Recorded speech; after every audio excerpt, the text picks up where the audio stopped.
অমৃত Bharat station স্কিমৰ অধীনত অসমৰ মুঠ 50টা ৰেলৱে ষ্টেচনৰ পুনৰ নিৰ্মাণৰ কাম ইতিমধ্যে চলি আছে। তাৰ ভিতৰত প্ৰথমটো ষ্টেচন আছিলে হৈবৰগাঁও ৰেলৱে ষ্টেচন, যোনটো যোৱা বছৰ শুভ উদ্বোধন হৈছিলে। আৰু এতিয়া এয়া অসমৰ দ্বিতীয়টো railway station Majbat railway station তৈয়াৰ হৈ উঠিছে। আৰু অতি সোনকালে মাননীয় প্ৰধানমন্ত্ৰী শ্ৰীযুত নৰেন্দ্ৰ মোদী ডাঙৰীয়াই ভিডিঅ' কনফাৰেন্সিঙৰ মাধ্যমেৰে এই ৰেলৱে ষ্টেচনটোৰ শুভ উদ্বোধন কৰিব। ভাৰতবৰ্ষৰ মুঠ প্ৰায় 1300টামান ৰেলৱে ষ্টেচনৰ এনেধৰণৰ পুনৰ নিৰ্মাণৰ কাম চলি আছে।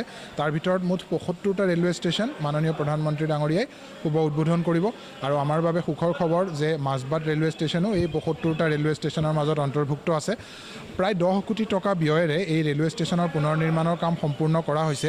ইয়াতে আমি অমৃত ভাৰত ষ্টেচনৰ অধীনত যি প্ৰচেষ্টা কৰা হৈছে সেয়া হৈছে যে যিদৰে ডাঙৰ ডাঙৰ ৰেলৱে ষ্টেচনত যি সা সুবিধাখিনি থাকে তেনেধৰণৰ সুবিধা যাতে অসমৰ বিভিন্ন এনেকুৱা জিলা বা সমজিলাৰ গুৰুত্বপূৰ্ণ ষ্টেচনসমূহতো যাতে আমি কৰিব পাৰোঁ। লগতে যি ৰেলৱে ষ্টেচনবোৰ পৰ্যটনৰ ফালৰ পৰা এটা গুৰুত্ব আছে, সেই সকল ৰেলৱে ষ্টেচনতো আমি এনেধৰণৰ পুনৰ নিৰ্মাণৰ কাম কৰি আছোঁ।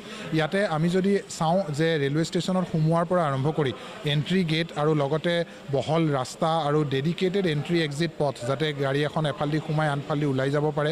লগতে আমাৰ ফ্ৰণ্ট পৰ্চ আৰু ফাচাড যোনটোত আপোনাৰ দেখিবলৈও ভাল লাগে আৰু লগতে যি ইয়াৰে কলা সংস্কৃতি আছে সেয়াও অলপ দেখুৱাবলৈ চেষ্টা কৰা হৈছে। লগতে যাত্ৰীৰ সুবিধাৰ বাবে যি টিকেটিং ফেচিলিটি, ডাঙৰ টিকেট কাউণ্টাৰ লগতে অট'মেটিক টিকেট ভেণ্ডিং মেচিন দিয়া হৈছে। তাৰপিছত আমাৰ ৱেইটিং হলতো বিভিন্ন সা সুবিধা যেনেকৈ এচিৰ ব্যৱস্থা কৰা হৈছে। লগতে ডিজিটেল ইনফৰমেশ্যন ছিষ্টেম আৰু অত্যাধুনিক টয়লেটৰ ব্যৱস্থা কৰা হৈছে, খোৱা পানী লগতে লিফ্টৰ ব্যৱস্থা কৰা হৈছে আৰু নতুন লাইটিং ছিষ্টেম, ছাউণ্ড ছিষ্টেম এই সকলোখিনি দিয়া হৈছে। হয়, যাত্ৰী সুৰক্ষাৰ বাবে CC কেমেৰাৰ ব্যৱস্থাও ইয়াতে কৰা হৈছে। যি AI আধাৰিত আধুনিক CCTV কেমেৰা ছিষ্টেম যি এতিয়া বৰ্তমান গুৱাহাটী ষ্টেচনতো আছে তেনেধৰণৰ ইয়াতো লগোৱা হৈছে। আৰু লগতে মানে পেছেঞ্জাৰ ইনফৰমেশ্যনৰ ফালৰ পৰাও যি ছাইন বৰ্ড আছে, যি কোচ ইনফৰমেশ্যন বৰ্ড আছে সেই সকলোখিনিও লগোৱা হৈছে। প্লেটফৰ্মৰ সংখ্যা বৰ্তমান এই স্কিমৰ অধীনত কৰা হোৱা নাই, কিন্তু আগলৈকে এয়া ৰেলৱে লাইনৰ আৰু আমি উন্নতিৰ কাম কৰি আছোঁ। ইতিমধ্যে বৈদ্যুতিকৰণৰ কাম হৈ গৈছে। আহিব লগা দিনলৈ ইয়াতে আৰু বিভিন্ন ধৰণৰ উন্নয়নমূলক প্ৰকল্প লোৱা হ'ব। গতিকে আহিব লগা দিনলৈ নিশ্চয় ইয়াতে আৰু প্লেটফৰ্ম বা আৰু ৰেলৰ অহা যোৱাৰো বৃদ্ধি হ'ব বুলি আমি আশা কৰিছোঁ।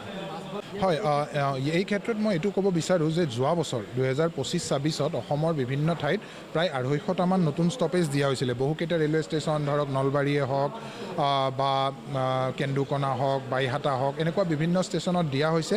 ইয়াতো আমি এতিয়া যিদৰে ডিমাণ্ড আমি পাইছোঁ আৰু ইতিমধ্যে আমি ৰেলৱে মিনিষ্ট্ৰী লৈ পেলাই আমি খবৰো দিছোঁ যে এই ডিমাণ্ডখিনি আহিছে, ইয়াৰে স্থানীয় যাত্ৰীসকলৰ পৰা এই ডিমাণ্ড আহিছে। গতিকে আহিব লগা দিনলৈ নিশ্চয় আমি আৰু বিভিন্ন ষ্টেচনত আমাৰ আৰু ষ্টপেজ বঢ়োৱা হ'ব। আৰু যিদৰে ধৰক আমি 250টা ষ্টেচন আমাৰ ষ্টপেজ দিয়া হৈছিলে, তেওঁলোকৰো দীৰ্ঘদিন ধৰি ডিমাণ্ড আছিলে। সেই ডিমাণ্ডখিনিৰ পাছত এই ষ্টপেজখিনি দিয়া হ'ল। অহাবাৰলৈ নিশ্চয় আমি আৰু মাজবাটৰ লগতে আৰু অন্যান্য যি ডিমাণ্ড আছে সেইখিনিও আমি সম্পূৰ্ণ কৰিব পাৰিম বুলি আশা কৰিছোঁ।